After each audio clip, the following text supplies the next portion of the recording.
Boa noite, pessoal. A gente vai começar aqui a apresentação. Tá todo mundo com o microfone e vídeo mutado, mas quem abrir um comentário no chat ou na parte de perguntas e respostas, a gente abre aqui o microfone e fala, tá bom? Bom, boa noite, agradecer a presença de todos.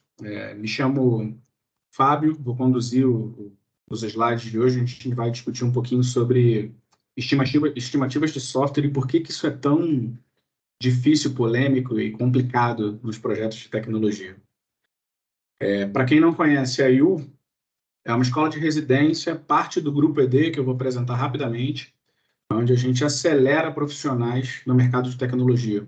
A gente recruta alunos de universidade ou de cursos de programação que já tenham uma base de desenvolvimento boa e acelera eles em práticas reais de projetos, tanto para hard skills quanto para soft skills. Esse conteúdo que a gente vai apresentar aqui parcialmente é aplicado dentro da residência, né? E aí, vou começar me apresentando, né? Como eu disse, me chamo Fábio, eu sou atual CEO da companhia, da ED, que é um grupo maior de empresas. Sou formado em engenharia de sistemas e computação, tenho doutorado nessa área, e sempre atuei no mercado de tecnologia, mesmo, né, tocando minha área acadêmica. Aqui tem um currículo para me credenciar um pouco para falar, para mostrar para vocês que dá para falar um pouquinho sobre estimativa e problemas de estimativa em projetos de software. Para quem não conhece o Grupo ED, nós somos compostos hoje por 3 empresas, a Residência, que é a IU, que está trazendo esse conteúdo para vocês, a própria ED, que é uma consultoria em desenvolvimento de sistemas, uma empresa de soluções em desenvolvimento de sistemas. A gente está até muito bem colocado aí no mercado como uma das melhores empresas para desenvolvedores do Brasil. E a gente tem no grupo também uma fintech chamada Ob Pagamentos. Eu vou botar no chat depois aqui os links para quem quiser conhecer um pouco melhor, poder olhar essas operações em separado. Bom, vamos lá, vamos ao ponto, né? Por que é tão difícil a gente acertar um prazo num projeto de sistemas, né?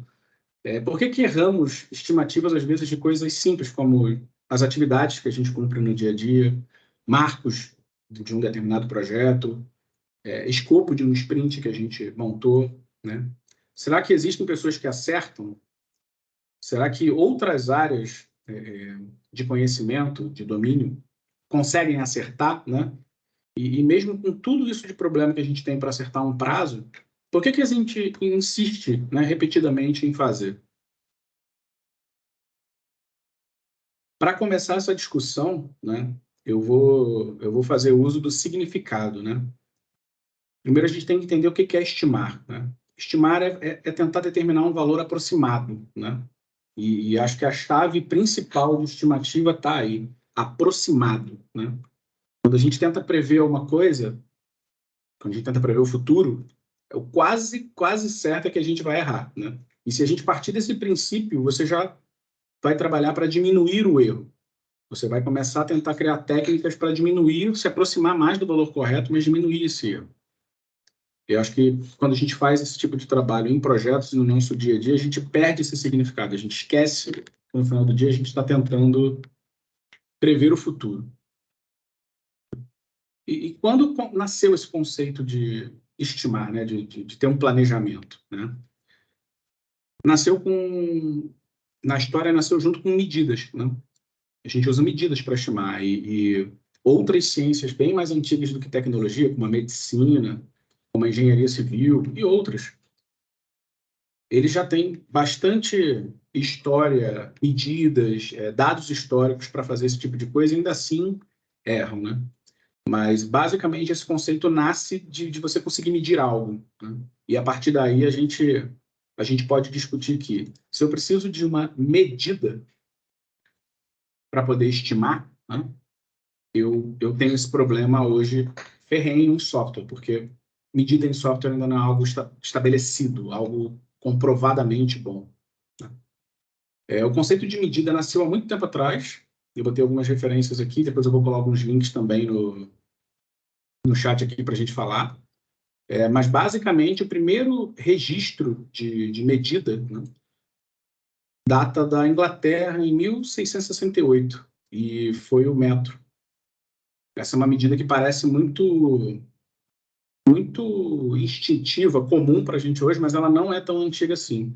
E essa referência é só para a gente pensar. Se em outras áreas eles tiveram essa dificuldade de encontrar medidas e um caminho para fazer essas estimativas, por que em software a gente acha que a gente vai acertar e fazer tão bem quanto as outras, né? Então, se eu pegar aqui uma referência de quantas medidas existem para a gente poder trabalhar estimativas, a gente pode olhar para essa lista aqui e perceber que não tem basicamente nenhuma que seja voltada para software, né? Então, podemos considerar que o software, por ser muito complexo em sua natureza, ele ainda não conseguiu expor uma medida, uma métrica para que a gente possa melhorar as estimativas e os prazos que a gente dá. Aqui. E aí fica a pergunta, será então que é possível a gente fazer boas estimativas em projetos de desenvolvimento, em software?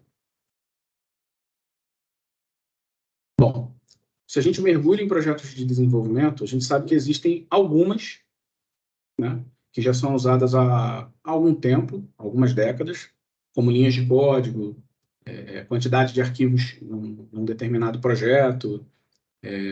Recentemente, nem tão recente assim, mas bolaram pontos de função, que tentaram criar uma medida de tamanho de sistema, né? Mas mesmo que a gente olhe para essas medidas, elas realmente ajudam a gente a estimar, a conseguir chegar num prazo, a conseguir montar um planejamento de um projeto? Se olhar para esse tipo de métrica que a gente tem em software, elas não contribuem nessa direção. E aí, voltando, né? Quando eu penso em outras áreas, quando a gente tenta fazer uma comparação com áreas muito antigas, né? E aqui algumas referências, né? A engenharia civil data ali da primeira construção há 11 mil anos atrás, e você vem avançando no tempo. Sistemas, software, tecnologia, não tem nem 100 anos direito.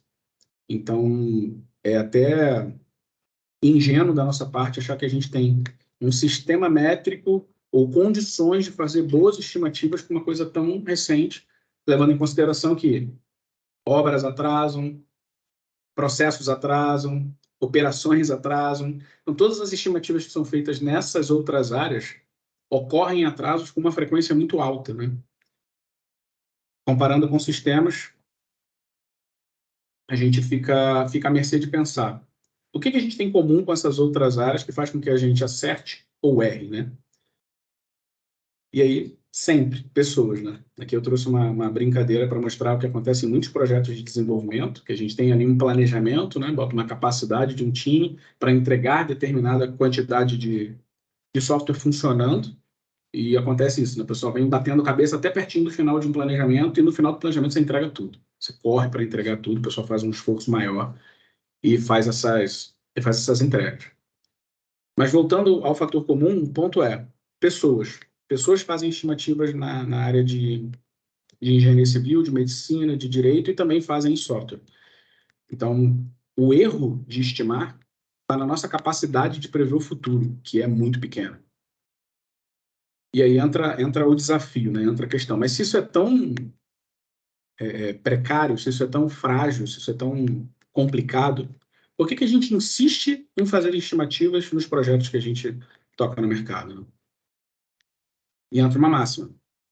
Fazemos estimativas porque é melhor ter alguma previsibilidade do que não ter nenhuma.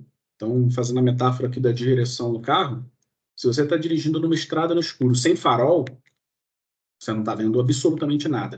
Mas se você tiver pelo menos um dos faróis, um queimou, você tem pelo menos um, você já está enxergando alguma coisa. E com certeza essa alguma coisa que você está vendo já vai te fazer errar menos.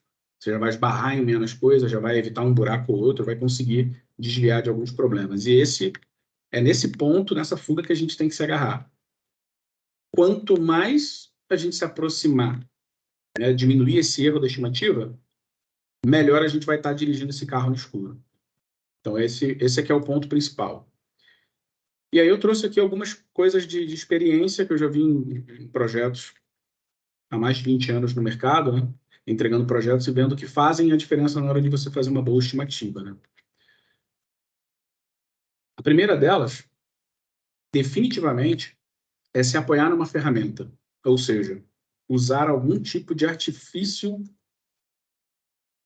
para que a gente erre menos na hora de fazer uma estimativa grande. Então, ferramentas de projeto ajudam na estimativa quando permitem que você faça um encadeamento de um planejamento, né? Como cada atividade tem características próprias e é difícil acertar um prazo de uma atividade, imagina como é que é para acertar numa sequência algo muito longo. Mas se você tem uma ferramenta que faz o encadeamento, isso aumenta a acurácia, porque quando você botar o realizado de uma tarefa, você já consegue replanejar todo o restante automaticamente. E isso vai te fazendo aprender a diminuir o erro. Eu sei que é muito chato, eu sei que dá muito trabalho, e aí vou usar uma referência do Project da Microsoft aqui, que é uma ferramenta muito boa para isso. Ela é muito difícil de usar, ela é complexa, mas quando você consegue usar, ela diminui bastante o erro. Vale a pena ter isso em mente e experimentar quando estiver fazendo uma estimativa. Um outro ponto bem importante é o nível de detalhe que você chega, né? Então, tentar quebrar as atividades em pedaços que você possa prever melhor vai te ajudar a errar menos. Então, usando um exemplo de uma arquitetura de sistemas como a MVC, se você está trabalhando num projeto que já tem essas 3 camadas, você sabe que você vai ter que fazer um model, uma view e uma controller. Então, você já pode tentar estimar quebrando nesses 3 itens. E, no mínimo, você vai ter que testar aquilo ali que você está fazendo. Então, você já tem 4 pontos ali que você consegue errar menos. Se eu tentar pensar na atividade toda, talvez eu chute uma semana. Mas se eu pensar, não, essa model eu consigo fazer em 4 horas, isso aqui eu consigo fazer em tantas horas, e para testar isso eu preciso de tanto tempo, você diminui o erro de não entregar naquele prazo. E também é bom, nesse tipo de nível de detalhamento, você fazer comparação com outros projetos e outras arquiteturas, né?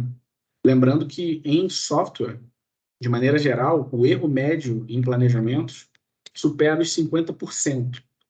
Então, é um erro bem grande, bem razoável, que a gente tenta mitigar, diminuindo o tamanho desses artefatos que a gente estima.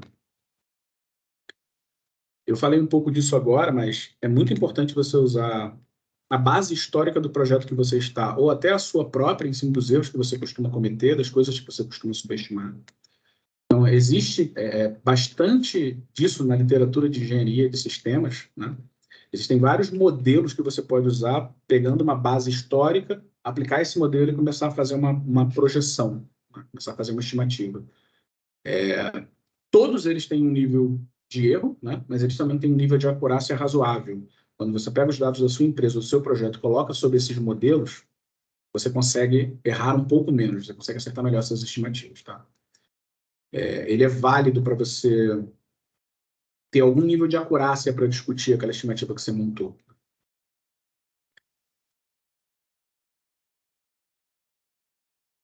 Erro médio tem um pouco a ver também com isso de dados históricos, mas você pode começar a prestar atenção no quanto você atrasa e aí, baseado nisso, você tentar colocar esse erro numa próxima estimativa sua. Então, se eu estou num projeto, vou usar o mesmo exemplo do MVC, que eu sei que é uma arquitetura mais antiga, mas é fácil de explicar por conta dos pedaços dela.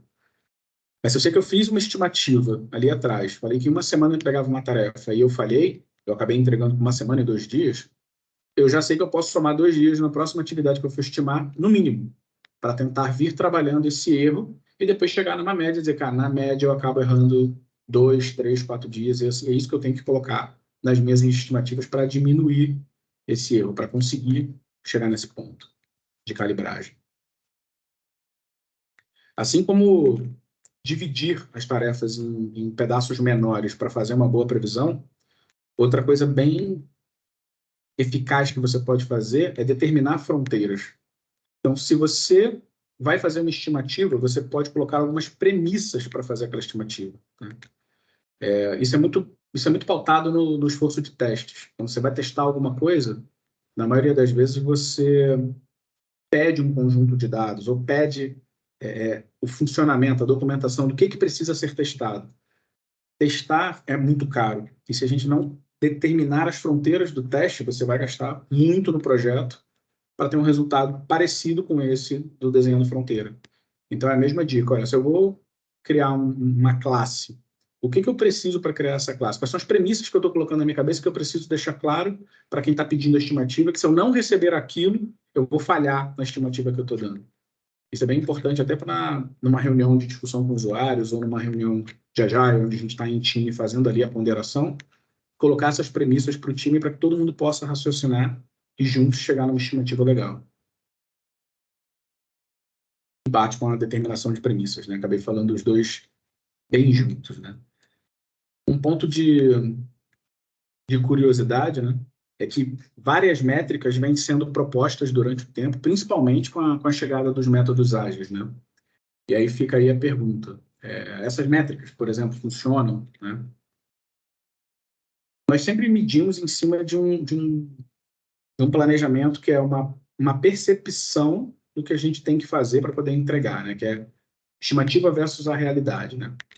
E não interessa o processo que você esteja trabalhando, ou o processo que o seu projeto use, você sempre vai ter a atividade de estimar, né? E vai ter sempre uma medida proposta, vai ter sempre um padrão proposto ali, né? Tudo que a gente colocou aqui, né, tudo que a gente trouxe aqui, ensina para os alunos na residência, quando fala desses pontos de, ó, separa, pensa em premissa, estuda o erro médio, pega dados históricos, tudo isso é agnóstico. Então, pode ser aplicado a qualquer processo, seja ele agilidade, seja ele cascata. Tem gente em agilidade que é ponto project, por exemplo, por confundir ele com projetos em cascata, mas você pode fazer planejamento de sprints nele e também ter a capacidade de shiftar as coisas quando algo atrasa, saber qual é o impacto nas sprints futuras e por aí vai. E aí fica aqui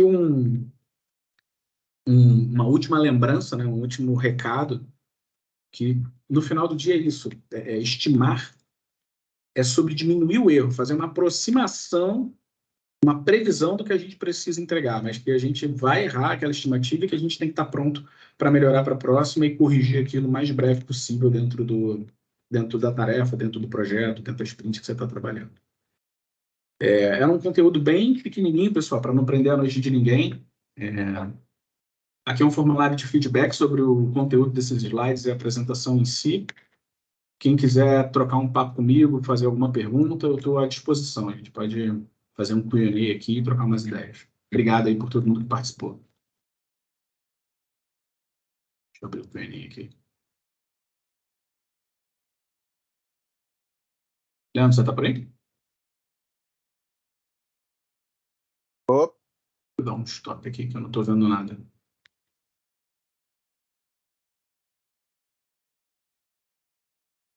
David, eu estou liberando tua câmera e teu microfone para a gente falar, vi que você levantou a mão.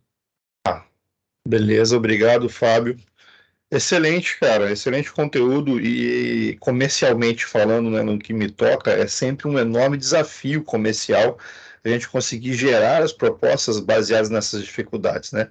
Principalmente quando a gente tem desafios de fazer propostas de escopo fechado, né? Garantir que o entendimento é o mesmo, que a gente está comparando as coisas nas medidas corretas, que as expectativas estão alinhadas, que a proposta vai, né, remunerar corretamente o trabalho, quais são os riscos que são envolvidos com superestimação, subestimação de escopo.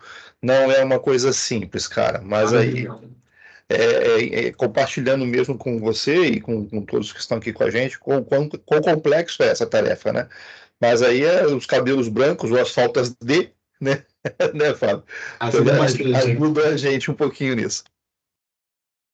Obrigado, David, pela colocação.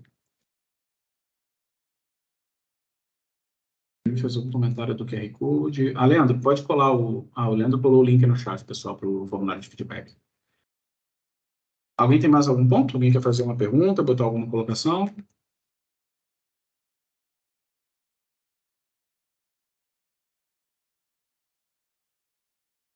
Pessoal, era isso. Agradeço a participação de todos, era um conteúdo bem enxuto mesmo. Quem quiser receber esses slides, é só deixar... Fábio, o Miossi está fazendo uma pergunta aí no grupo, tá? Não vi, não. No chat. Boa noite, Miossi.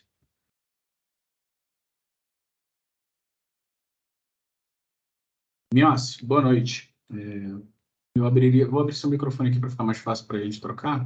Deixa eu só te encontrar aqui. Eu vou te responder por aqui, então, e a gente vai falando. Deixa eu ver a tua pergunta. Boa noite. Agora vem a minha questão. E quando o time erra muito a estimativa, qual é a sugestão? Cara, é muito comum o time errar feio estimativa quando a gente está ou com um projeto novo, ou com um desafio novo, uma mudança estrutural. algo realmente novo, né? Ou quando a pessoa é nova no time. Também acontece bastante. A pessoa acabou de chegar, ela subestima o trabalho que o projeto que ela acabou de chegar vai dar, né? Na minha opinião, em um desses cenários, seja gente nova chegando a um projeto novo, tem que usar de algum artifício, tá? Eu partiria, pessoalmente falando, eu partiria para uma ferramenta. Então, eu pegaria as estimativas das tarefas, pediria um project ou até um Excel, né, detalhando ali o que ele acha que ele vai fazer, o que ele entende que ele tem que produzir, que ele tem que entregar. E a partir dali eu passo a acertar. Eu vou ver o erro médio dele, ó. Você falou que levava 6 dias, falou que levava 4 dias, levou 6, você errou 2. Vamos melhorar a estimativa no próximo, pensando nesses 2 do porquê que errou. Foi porque faltou teste, foi porque subestimou alguma parte do trabalho e vira ajustando. Mas a resposta mesmo é, não tem bala de prata, né? Não tem uma técnica, uma resposta efetiva que vai dizer, ó, faça isso e você vai ter a resposta certinha. Não tem. Tem que observar o time, tem que observar as pessoas e vir aprendendo com o erro médio, usando algum tipo de apoio sistemático para poder calcular as próximas estimativas. Não sei se eu consegui te responder. Pergunta do Vitor Fábio, Hugo. Oi. isso. Tem uma pergunta do Vitor Hugo aí no chat. É viável utilizar a prática de TDD para tentar mitigar erros ou o custo se torna muito alto? Vitor, o TDD ele costuma ser um processo muito orientado à pessoa, né? Eu nunca vi TDD escalar em time, todo mundo trabalhando em TDD e conseguir entregar tarefas em conjunto, porque como você parte da premissa de escrever testes para escrever código, você não consegue compartilhar muito bem isso em várias tarefas com vários times. Dito isso, o TDD ele vai te diminuir a quantidade de erros, de defeitos, vai te ajudar com design. Mas eu não acho que ele vai te ajudar com a parte de estimativa, porque você entra no mesmo problema. O que eu preciso entregar? O TDD vai me orientar a entrega, mas o que eu preciso entregar a priori e quanto tempo isso vai levar? Quantos testes eu vou ter que escrever do TDD? Você não vai conseguir determinar isso a priori. Mesmo com mesmo com uma boa experiência e com um bom requisito na mão, você não vai conseguir fazer esse tipo de previsão usando simplesmente o TDD. Tem uma outra aqui. O senhor vê a inteligência artificial tendo impacto na previsão? Pô, boa pergunta. Foi o Arcádio. Foi o Cadi. Cadi, vejo sim, tá? A parte de inteligência artificial no que se mostrou para código, ela vai, na verdade, ela vai ajudar a estimativa fazendo a contramão, né? Ela vai fazer o próprio desenvolvedor ficar mais produtivo, escrever menos código, né? Ficar menos verboso, e vai acabar fazendo a gente acertar tarefas porque elas ficaram menores do que o que a gente produzia. Tá? E na contramão também tem IA para fazer, e algumas heurísticas para fazer estimativa de software baseada em dados. Então, se ela consegue ler um projeto e entender pelos PRs ou pelas entregas desse projeto o tempo médio que é usado para cada desenvolvedor dentro dos perfis, uma hora ela vai começar a acertar com uma previsão muito boa que um sênior leva tanto tempo para entregar determinada coisa num projeto, que um júnior leva determinado tempo para entregar uma coisa num projeto. Eu acho que vai ter bastante impacto, sim. Mas aí, Fábio, colaborando um pouquinho também, né, cabe do treinamento dessa inteligência, né? Não adianta Exato. pensar que ela, no start, ela vai fazer grandes coisas. Ela vai aprender mesmo com as métricas, com o desempenho, com as entregas, analisando tudo que está acontecendo, né? Perfeito, perfeito. E treinamento normalmente é por projeto dentro de uma empresa. Então, pegar isso, treinar nesse contexto e achar que vai servir para um outro fora, não vai servir. Hoje em dia, como eu mostrei, né, que tem ciências muito mais antigas que erram feio. Se você pensar em medicina, quando você vai, enfim, fazer uma consulta, tá? Que é uma coisa, um problema relativamente simples que já devia estar mais do que resolvido nas nossas vidas, que é a agenda, né? Tipo, eu vou marcar a consulta para as 10 horas. Uma coisa é certeza, você sabe que você não vai ser atendido nem às 9h50, nem às 10h10, quiçá às 10 horas. Se você pensa numa operação, que é algo muito mais complexo, uma operação que o médico fica ali um bom tempo pedindo exames e se preparando para poder cumprir aquele papel, e ele fala que vai levar 10 horas numa sala de operação e leva 12, leva 16. Se você pensar nisso, que já é mega antigo e não é estudado, imagine de software a gente pensar que vai botar uma IA para tratar uma determinada situação e ela vai servir de bala de prata para todos os cenários. Não vai. Sempre vai precisar de um contexto específico. E uma tarefa muito crítica, né? O teu exemplo é excelente por causa disso, né? A gente está falando de vida, né? Exatamente. Ali eles não podem falhar, mas ainda assim erram. E vale para todas as ciências. A gente pode ficar aqui meia hora só citando exemplos de obras que não são entregues no prazo, processos que falam que vão levar 2, 3 meses, levam 5 anos e por aí vai. Até botou uma outra aqui, deixa eu ver. Como incluir testes para melhorar o índice de reincidência dos incidentes? Eu não entendi. Você consegue reformular essa pergunta, Roberta, por favor? Rafa, eu prefiro abrir o microfone para falar, porque é mais fácil.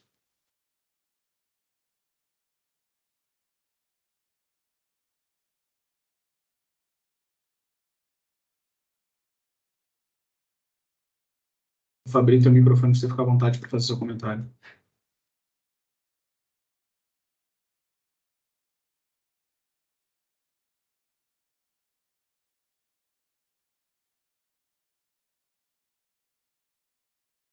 Rafael, tá por aí? Ah, o microfone fechou. Paz, o Teams não é fácil de operar, não, hein? Vou te falar.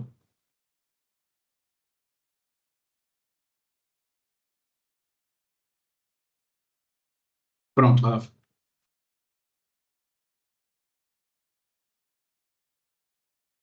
Agora sim. Agora foi. Não, ia dar só uma opinião nessa questão da inteligência artificial.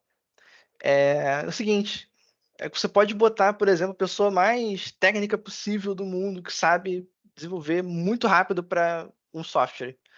Mas se você botar essa pessoa, sei lá, João, para testar o que o Vitor vai desenvolver, o João só está estimando, né? Quem vai desenvolver ainda é o Vitor. Então, sem saber, por exemplo, se o João tiver os dados históricos de quanto tempo o Vitor demora para desenvolver, beleza, o João pode até estimar, né? Mas ainda assim, quem fica mais tangível se o próprio Vitor estiver estimando ou alguém que conhece como é que a pessoa desenvolve, faça, né? É a Bom mesma coisa ponto. com a IA. Você pode botar a IA vai saber, eu desenvolvo 5 horas, mas quem é que está desenvolvendo? É o Vitor, não é a IA. Entendeu? É isso. Bom ponto, porque uma das coisas que eu sempre boto nos projetos que eu toco, pelo menos, é pedir que as próprias pessoas façam suas estimativas e não fazer por elas, tá? Uhum. Até no ponto em que o David citou de atividade comercial, quando a gente fala de um projeto numa determinada tecnologia e lembra de alguém, essa pessoa conhece. Cara, pede para ela fazer o cronograma, então, baseado É na isso aí. experiência dela e no que ela acha que vai ser daquilo ali, porque a chance de errar é menor. Com Ele certeza. sabe das capacidades dele, da experiência, da coisa toda. Bem legal, bom ponto. É assim que funciona nas sprint plannings, né? A gente coloca a própria pessoa. Quanto tempo você vai levar para fazer? O que você Ou acha disso senão, aqui, exatamente? E mesmo assim, erramos bem. claro. Mas eu acho que o erro seria bem maior mesmo se, por exemplo, botasse uma pessoa para estimar de todo mundo. Seria bem maior. É o que acontece em propostas comerciais às vezes, mas você não foge muito disso. Proposta comercial você tem que comprar algum risco para Uhum, poder entregar, porque não é um projeto que está em desenvolvimento, é algo que está se tentando claro. vender. Mas aí é Lauro, bom pegar dados de históricos da organização inteira, né? Aí talvez fique um pouquinho melhor. o que é bem difícil de se ter, mas sim, com certeza. Tem mais uma pergunta ali, Lauro Otávio, vamos lá. Existe alguma maneira, ou qual seria a melhor maneira, de acordo com a sua experiência, para inserir o componente maturidade da equipe nessas estimativas? Laura, não sei se eu entendi bem. Deixa eu ver se eu consigo te habilitar aqui para você falar comigo. Ana, consegue me dar um help de abrir o microfone? Acho que a Roberta tentou botar uma pergunta aqui, não conseguiu reescrever. E o do Lauro também, por gentileza. Pera, deixa eu colocar aqui, peraí. Fica mais fácil de trocar aqui, porque eu não entendi bem a pergunta da maturidade, do componente maturidade.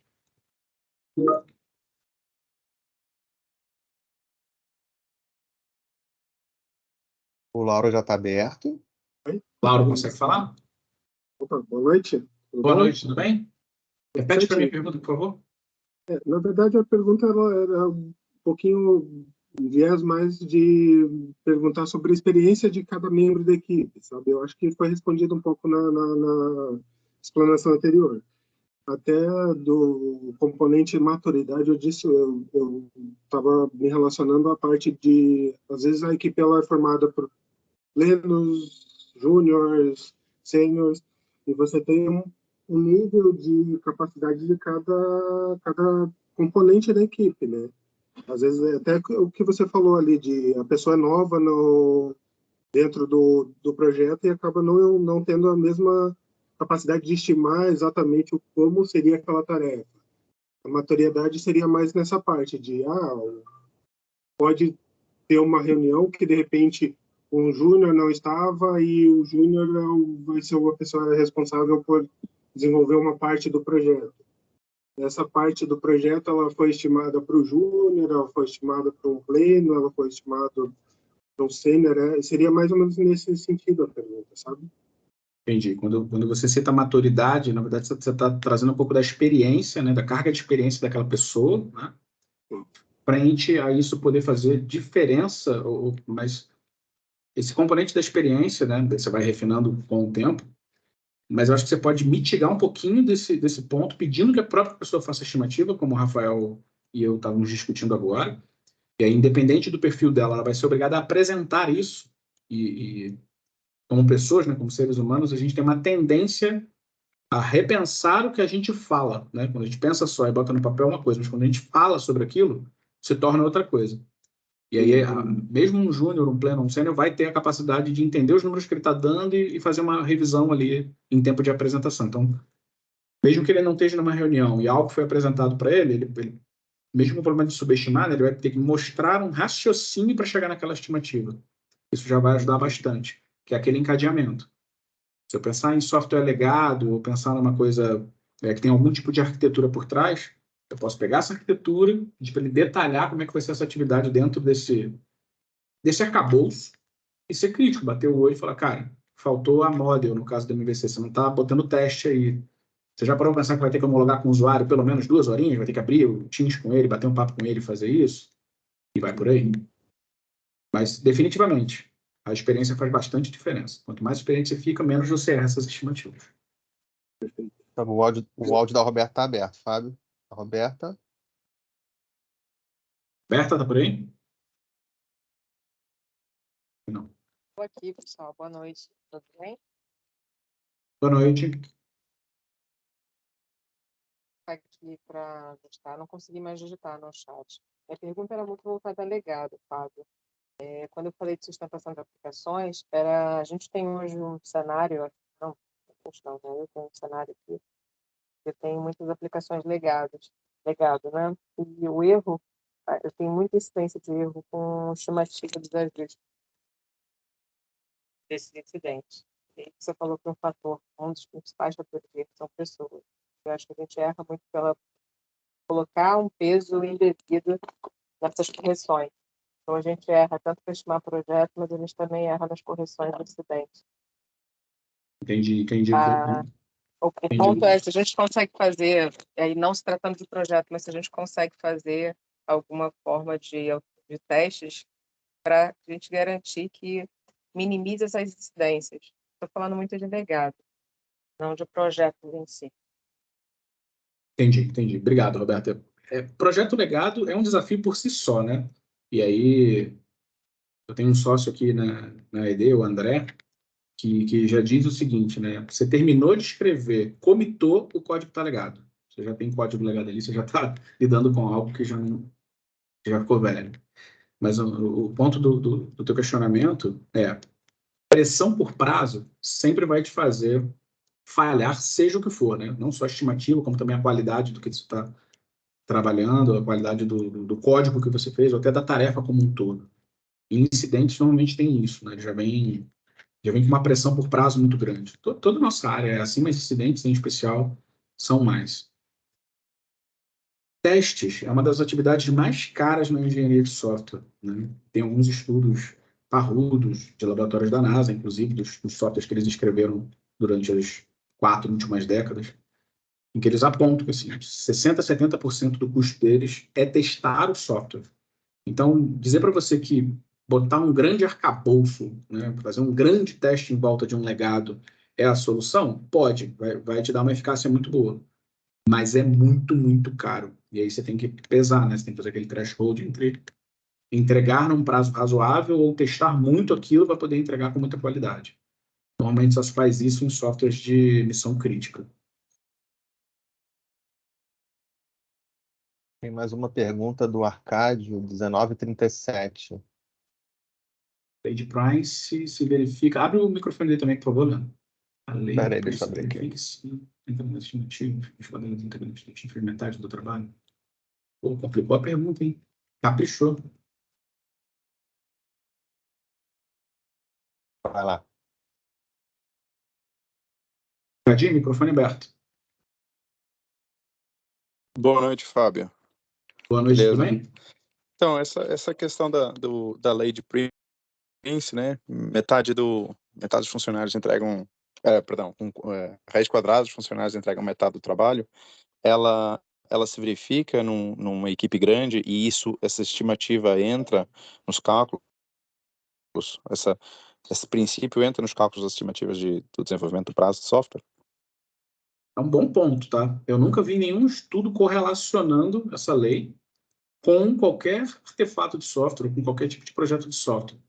Seria uma coisa para dar uma pesquisada e poder responder, mas é um bom ponto, porque coloca em consideração o que você trouxe pela lei de pessoas, né? E também traz o efeito da folga social, né?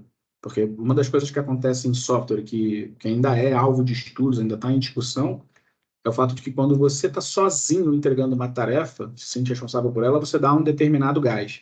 Mas quando você está em um grupo, você entende que outra pessoa, outro integrante do time vai acabar dando aquele gás e você dá um pouquinho menos de gás. Isso está relacionado a trabalho em time de maneira geral, não só em tecnologia. E aí pode ter algum trabalho que relacione, sim, a lei de Price, eu trago um pouco dessa folga social e faça uma correlação. Mas eu, pessoalmente, nunca encontrei nenhum trabalho falando disso. Tem mais uma do Vitor.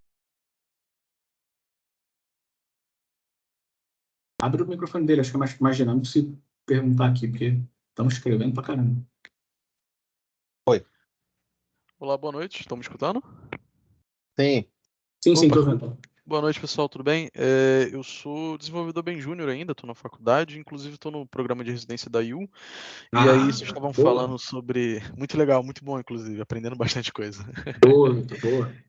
E, inclusive, vocês estavam falando aí sobre cada um, né, meio que fazer estimativa e tudo mais, sobre o quanto vai ter para poder entregar, e tem aí o erro médio, que acho que todo desenvolvedor está passível a esse tipo de erro, né?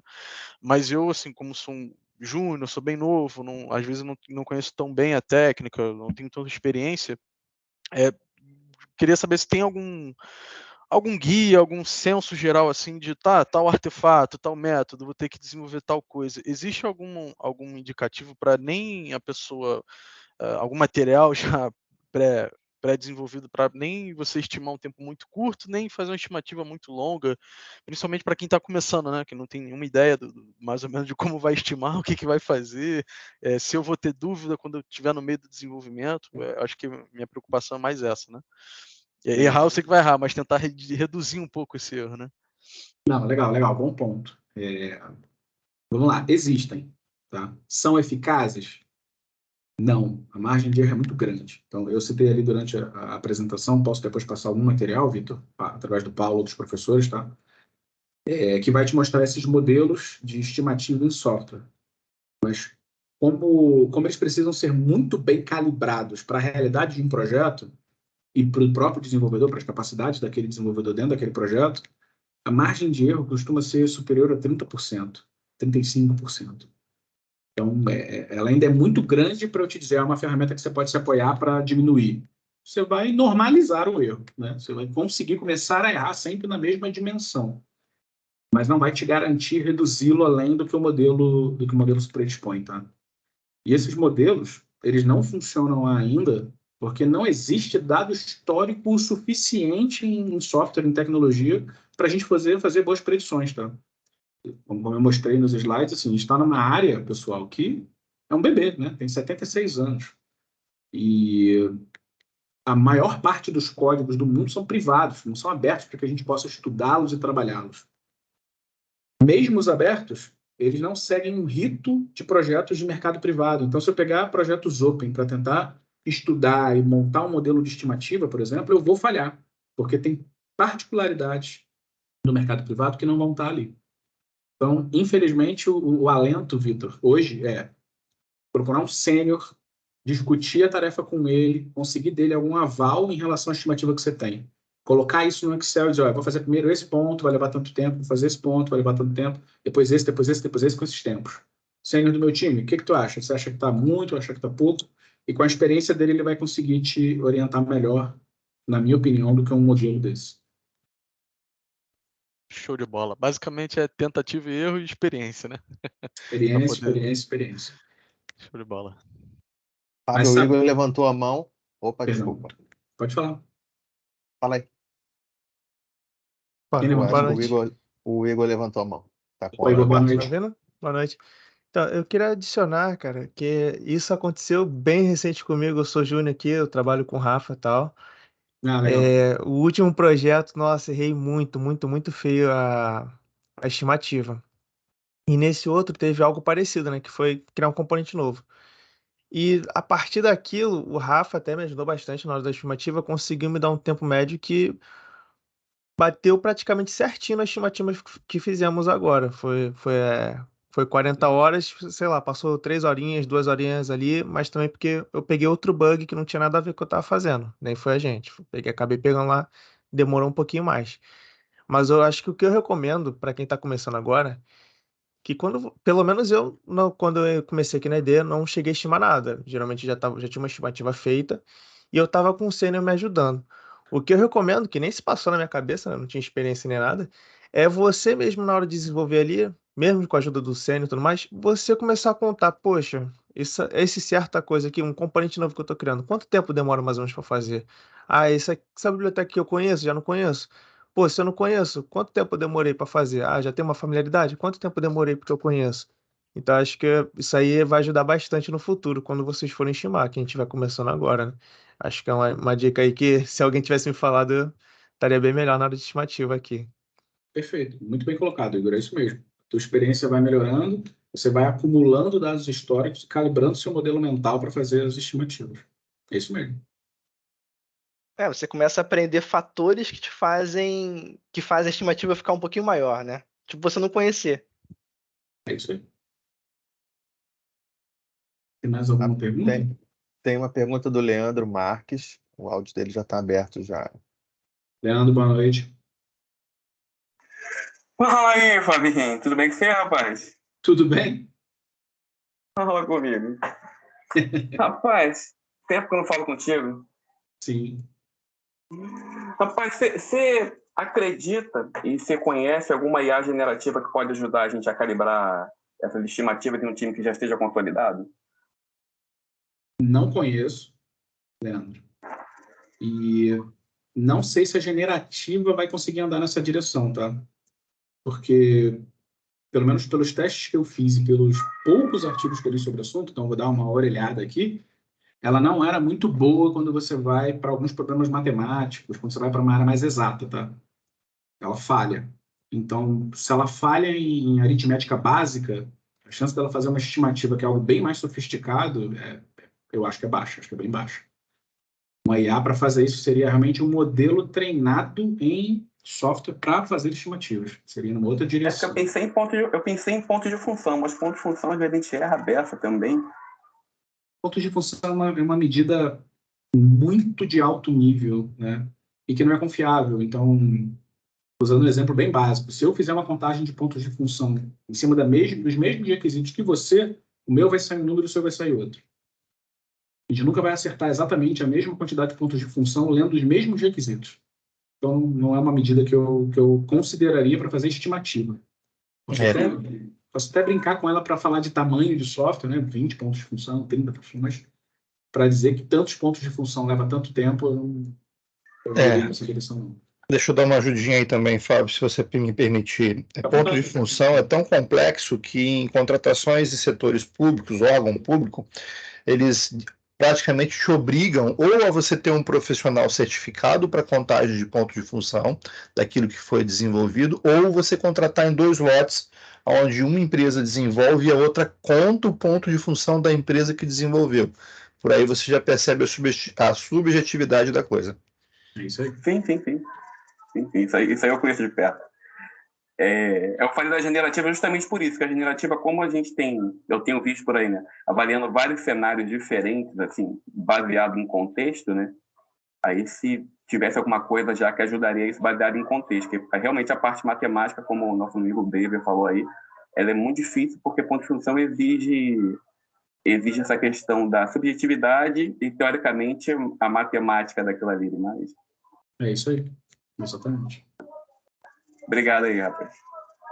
Bom Tem falar contigo. uma pergunta do Gabriel Gomes. Vai lá, Gomes. Já está aberto. Opa, boa noite.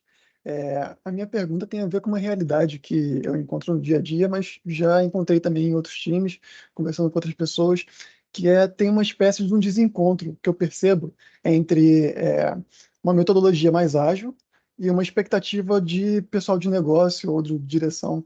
Porque, por exemplo, uma coisa é uma lei que mudou, né? Alguma coisa, você tem um prazo, senão você paga multa, né? Aí você entende a questão da estimativa, né? Quantas pessoas eu preciso alocar para esse projeto para atender essa demanda, para cumprir aquele prazo, ou quantas eu preciso comprar alguma ferramenta, algo nesse sentido.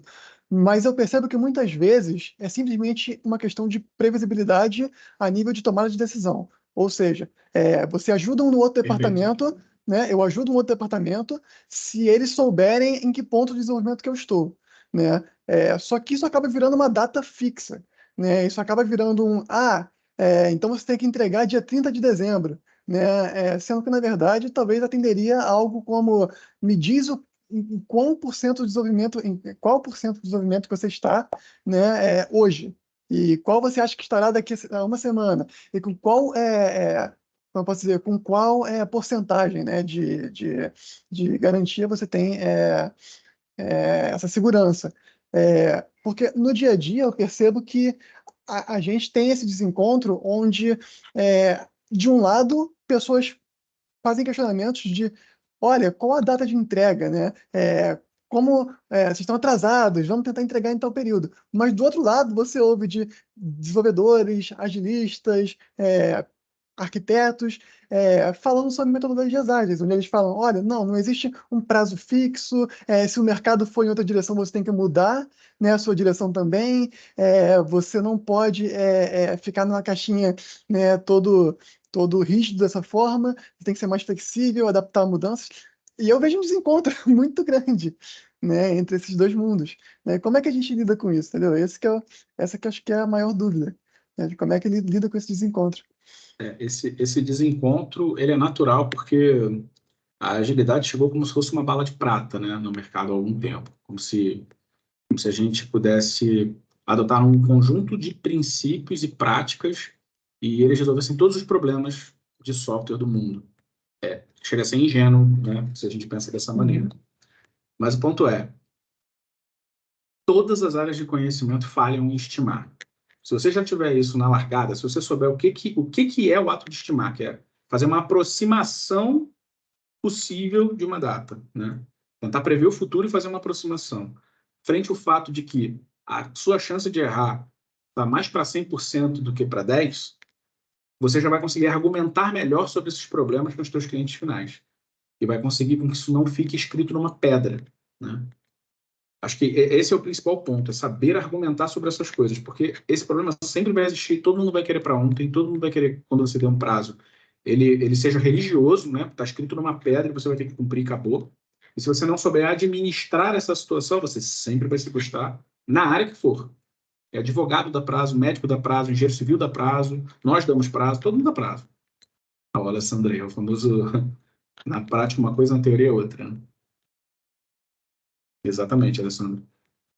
Então, Gomes, acho que o ponto aqui é entender um pouco melhor das argumentações que você pode usar para driblar esses problemas no dia a dia, porque no final ele está te cobrando um prazo, porque ele também está sendo apertado por um prazo e trata-se de uma oportunidade de retorno de ganho para a empresa lá na ponta, que ele está enxergando e que ele precisa do teu apoio para entregar. Então, quando você fala uma data e ele escreve em pedra, às vezes não é algo pessoal dele, né? Mas é algo que ele precisa para poder passar para frente e costurar uma venda, costurar uma parceria, costurar alguma coisa que vai trazer um benefício para a companhia. deixar claro para ele que a estimativa pode falhar e que ela tem uma falha média de tanto e que tem que revisar com uma semana, tem que voltar aqui e fazer um checkpoint com tanto tempo, pode diminuir esse atrito. Mas resolver, duvido muito, é das relações humanas e dos projetos de mercado, não tem muito para onde correr. Com certeza. Foi bom, foi uma boa troca aqui, pessoal. Temos mais alguma pergunta? Você que estava de olho olhando, tem mais alguém? Não, acho que não, por enquanto não. Bom, vou agradecer de novo a participação de todos. Todos têm meu contato. A gente vai mandar os slides em PDF na sequência para quem participou, para a lista de presença aqui. Até uma próxima, pessoal. Boa noite.